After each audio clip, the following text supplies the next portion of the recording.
Como una introducción, ¿no es cierto?, a la temática, me gustaría resaltar este mundo contemporáneo, ¿no es cierto?, que nos toca vivir, que está transitando transformaciones complejas. Más allá del avance científico, tecnológico, hay fenómenos sociales muy fuertes.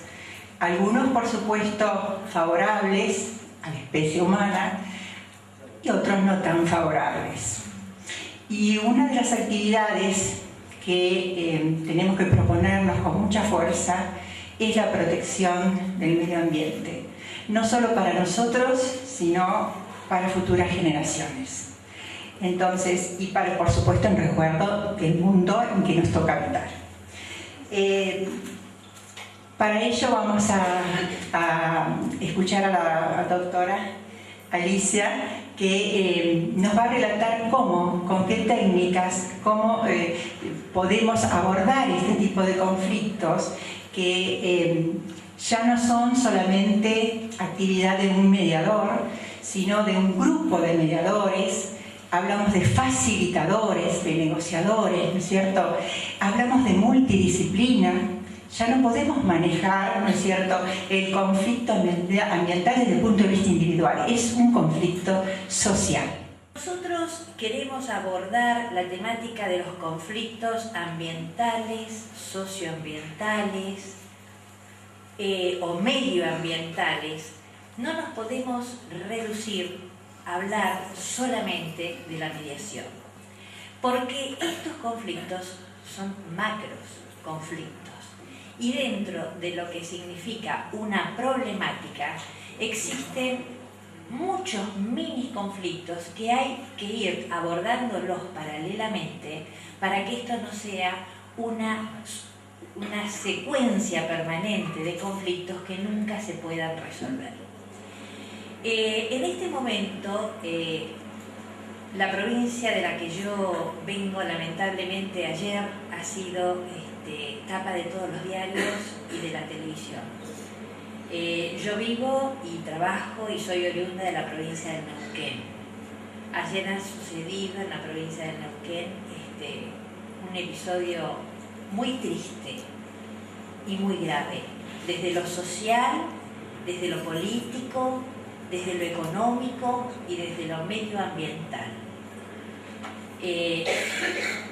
Habrán leído que tenemos 25 personas, de las cuales 9 están gravemente heridas. Y todo es porque no se han abordado los conflictos de la forma que se debieran abordar, que es utilizando cualquiera de las herramientas que tenemos, que son muchas, para abordar los conflictos, tratarlos, administrarlos si no se pueden resolver, de una forma pacífica. Nosotros, dentro de lo que es nuestro equipo de trabajo, hace muchos años que venimos desarrollando y trabajando sobre las teorías de la paz, hacer la paz, construir la paz. Y cada uno de nosotros, desde nuestro lugar de trabajo, desde nuestro lugar de vida, puede utilizar las herramientas que ya vamos a ver, que son unas cuantas y que todos las tenemos a mano, para lograr que este mundo en el cual vivimos y queremos dejarle a nuestros hijos, a nuestros nietos, sea más pacífico, más calmo, más vivible. Y que todos aquellos recursos naturales, que son finitos la mayoría, se utilicen de una forma sustentable. O sea, que lo utilicemos hoy en miras a lo que va a pasar de acá a 500 años. No depredemos. La ciudad de Zapala está fundada sobre un acuífero natural. Ustedes abren el grifo de cualquier casa, la canilla de cualquier casa, se bañan, lavan la ropa, lavan las veredas, lavan los autos con agua mineral. Por eso muchos que han pasado por allí, lo primero que hacen es llegar al hotel, a la estación de servicio, al automóvil club y tomar unos cuantos vasos de agua. ¿Por qué? Porque es un agua exquisita. Los pobladores de la ciudad no sabían que estaba la ciudad montada sobre este acuífero. Hasta que, por allá por el año 2007, aparece un grupo de capital extranjero, más concretamente un jeque árabe, a comprar el acuífero de Zapala. Vaya sorpresa para los habitantes de Zapala. ¿Qué pasaba si se vendía este acuífero? Se moría la ciudad, porque iban a empezar a chupar el agua de todos lados. Eso es un recurso renovable a 300, 400, 500 años, pero no en forma inmediata. Entonces, vender el acuífero significaba la vida de la ciudad. Esta información comienza a tomar estado público. Era información, en comparación con lo que está pasando ahora con el contrato de Chevron, que es secreto y confidencial, lo mismo se estaba haciendo aquella negociación sobre el acuífero. Pero claro, la sociedad empieza a tomar estado público y a conocer esto y se empiezan a desesperar. ¿Y qué hacemos? ¿Y qué hacemos? Y como dijo Mario de Almeida esta mañana, nada mejor que ir al diálogo, a la resolución del conflicto en la forma más primitiva y más primigenia, que empezaron a organizarse desde la base de la sociedad. Un vecino le decía a otro, ¿qué hacemos? ¿Qué pasa? Nos empiezan a pinchar el acuífero, quedamos sin agua. Y esta bandera la tomaron unos alumnos de colegio secundario. Y entonces, claro, pero no tenían organización, no tenían sistematización, no conocían mucho de herramientas de la mediación y empiezan a surgir distintas propuestas para salvar el acuífero. Entonces, cada uno dentro de su sector, aplicando las teorías del diálogo participativo, hacían los aportes que en definitiva, les quiero aclarar que dieron el resultado programado, porque no lograron la venta justamente por toda la presión que hizo la sociedad para salvaguardar este acuífero. La comunicación en el problema. Ninguna persona al oír algo tiene en mente la misma cosa que la otra. Y esa diferencia, por pequeña que sea, tiene un impacto comunicacional distinto en la otra persona.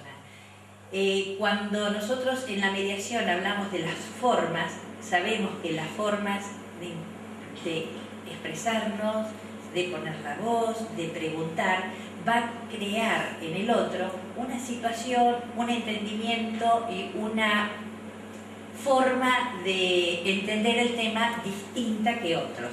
Eso de acuerdo también a la capacidad o el núcleo social o la formación intelectual de base de cada uno de los grupos sociales. La investigación apreciativa. ¿Qué buscaban los chicos a través de la investigación apreciativa? Puntos fuertes en cada uno de los grupos sociales, las oportunidades, el potencial de cada uno de los grupos que tenían que pelear el acuífero, ideas en común y núcleos de cambio positivo. Porque si no se podía resolver el conflicto, había que administrarlo. Y para administrar el conflicto había que buscar estos núcleos positivos de coincidencia, porque si no tampoco se iba a poder administrar. Bueno, después utilizaron el sistema de audiencias públicas. No es el mismo sistema que en este momento está utilizando acá en la Corte Suprema para tratar la ley de medios. Fue mucho más modesta la audiencia pública y manejada de una manera mucho más casera, pero los principios básicos fueron exactamente lo mismo. La oralidad, el conocimiento, la profundización de cada uno de los temas, el registro de oradores, escuchar a todos los ambientes sociales de la comunidad. Bueno, la finalidad de la audiencia pública ya saben cuál es. ¿Quiénes pueden participar de la audiencia pública? En este tipo de conflictos macro hay que escuchar a todas las partes que tengan interés legítimo. Interés legítimo cuando se trata de cuidar los recursos naturales no renovables son de todos. porque todos dependemos de que ese recurso no se agote, no se contamine, que es lo que está pasando ahora con el nuevo sistema que quieren aplicar para la producción de petróleo, que es el sistema Franklin, que es un sistema que lamentablemente produce, usted lo debe saber bien, una contaminación excesiva. Se utilizan muchos miles de millones de litros de agua para poder sacar el petróleo con este sistema, y ese agua absolutamente contaminada es lo que va a parar a los acuíferos, y la empresa Chevron ya tiene en otros lugares del mundo varios juicios millonarios porque ha dejado un pasivo residual ambiental muy importante y con muchas muertes encima. Ese es el problema que ayer ha generado esta situación de gravedad y que han querido acallar, aparte de la sociedad neuquina, de una manera non santa y no pacífica, justamente. Lamentablemente yo creo que estos métodos y estas formas las tenemos que utilizar para tratar de evitar estas situaciones. Lo que se utilizó empíricamente, porque este proceso que les estoy comentando que se llevó a cabo en la ciudad de Zapala, la sociedad zapalina lo implementó empíricamente y con la ayuda de algunos que sabían un poco más del tema. Pero acá no hubo ningún mediador profesional que dirigiera el conflicto. No hubo ningún facilitador ni ningún negociador profesional que lo dirigiera, porque en ese momento estaba la urgencia de resolverlo.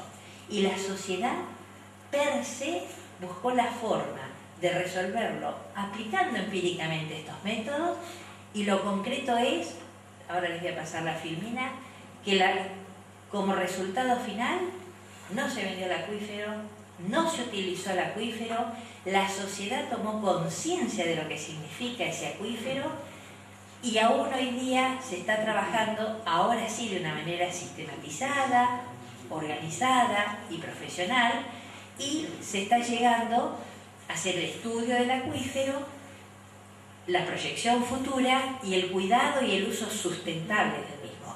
Si se seca el acuífero, se acaba la ciudad. Con esto quiero decirles que no hace falta ser demasiado profesional para utilizar los medios empíricos que tenemos al alcance de la mano ante cualquier situación de nuestra vida. Y este es un ejemplo palpable de eso. La comunidad de Zapala logró abortar, por suerte, ese negociado. Hoy sigue trabajando con otra conciencia. La gente sabe lo que tiene, sabe el cuidado del agua, sabe el cuidado del acuífero. Hemos logrado esta ley y el agua, todos sabemos que es necesario para la vida, un recurso no renovable, y por eso voy a brindar con un vaso de agua por todos ustedes, queridos compañeros.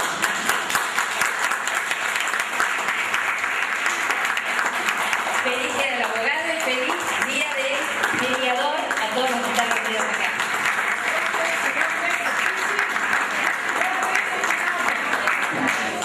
De comentarios para agregar un par de facetas a la exposición anterior. Una es recordar que la gestión de un conflicto es siempre artesanal, que no hay demasiadas recetas, sino que cada conflicto debe ser analizado en toda la interacción de actores sociales que están allí, y en realidad la experiencia de otro conflicto puede ayudarnos a abrir la mente, no aplicar recetas directas. Y lo otro es una enorme desconfianza en el sentido de que una situación como la que hubo ayer en Neuquén puede resolverse por la mediación. Porque lo primero que haría un mediador es decir, bueno, pongan toda la información sobre la mesa. Y la esencia de esto es que el contrato con Chevron sea secreto. Ahora, si no se le da información a la gente, lo único que se puede hacer es darle palos. En ese sentido, mi pesimismo. Vuelvo a la historia que les iba a contar. Yo fui 5 años defensor del pueblo adjunto de la ciudad de Buenos Aires, y el trabajo con mediadores tuvo que ver con construir colectivamente un anteproyecto de ley de preservación una ley marco de preservación del patrimonio natural y cultural de la ciudad. Y esto respondía a varias cosas.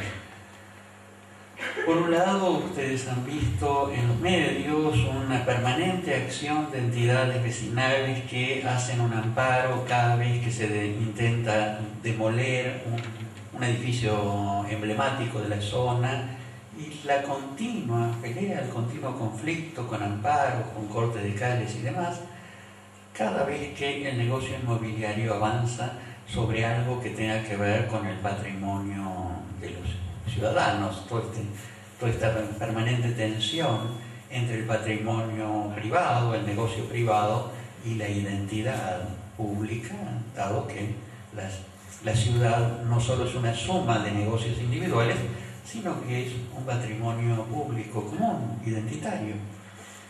Necesitábamos, además, incorporar este tema a la Defensoría del Pueblo. La Defensoría del Pueblo venía muy acotada, en el sentido de que lo que se esperaba de una defensoría era que se ocupara de torturas y de negociados, es decir, que hiciera el control de la corrupción de los funcionarios y que hiciera todo el control de los daños provocados por abusos de poder. Pero la idea era ampliar el campo de trabajo a aquellas cosas que tenían que ver y tienen que ver con la vida urbana.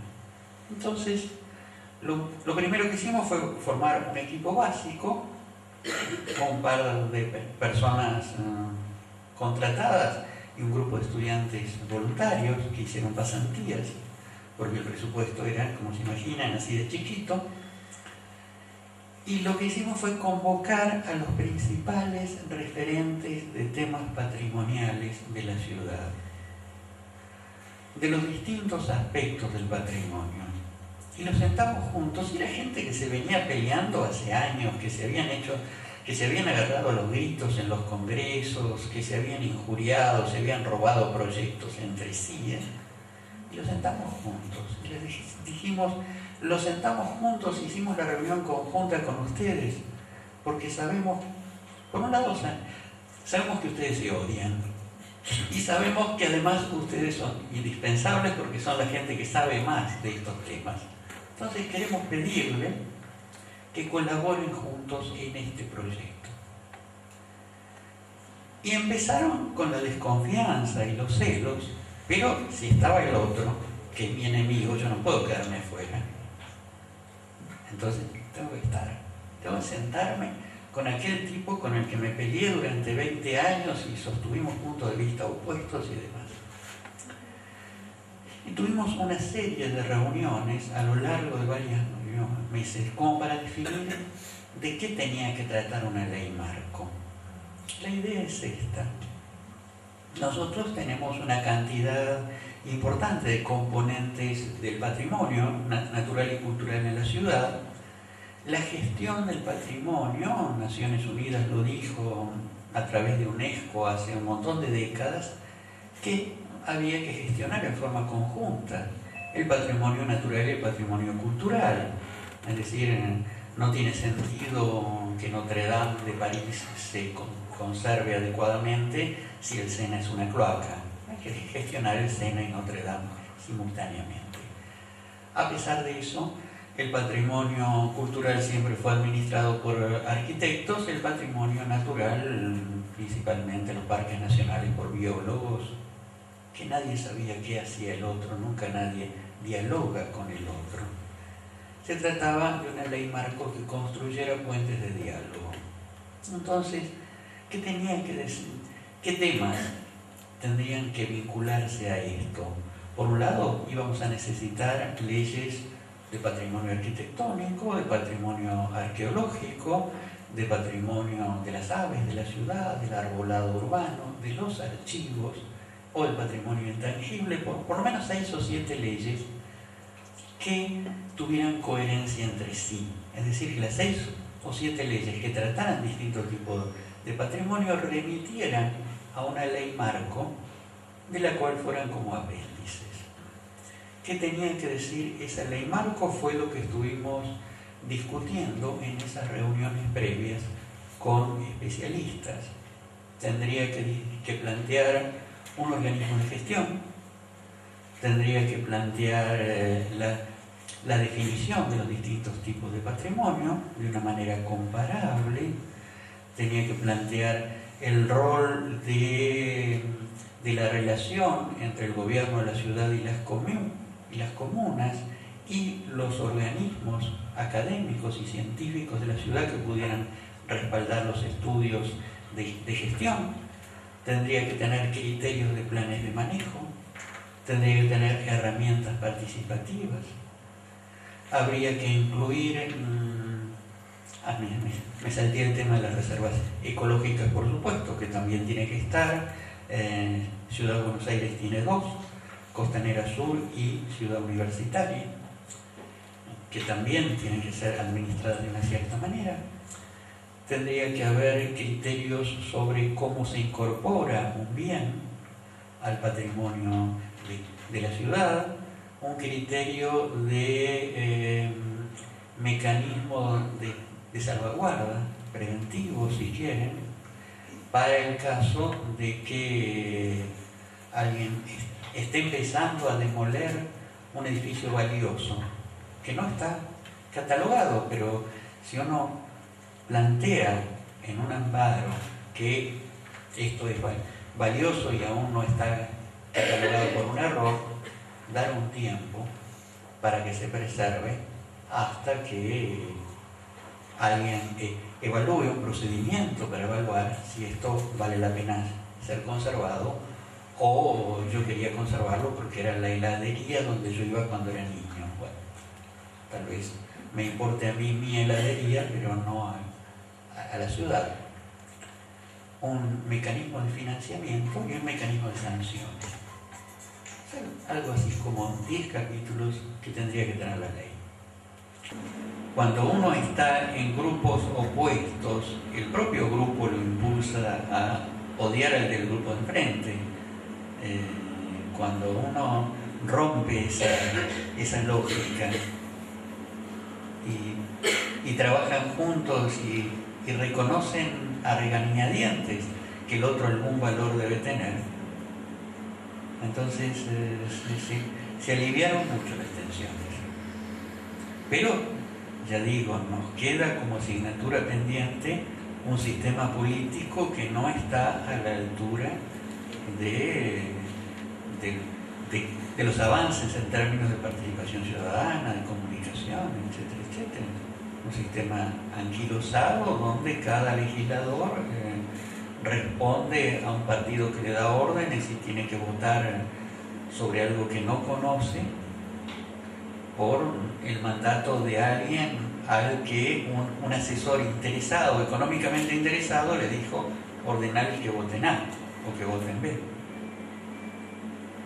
Pero bueno, eso ya también depende de cómo los ciudadanos reclamamos una mayor calidad legislativa. Ya es un problema de calidad institucional.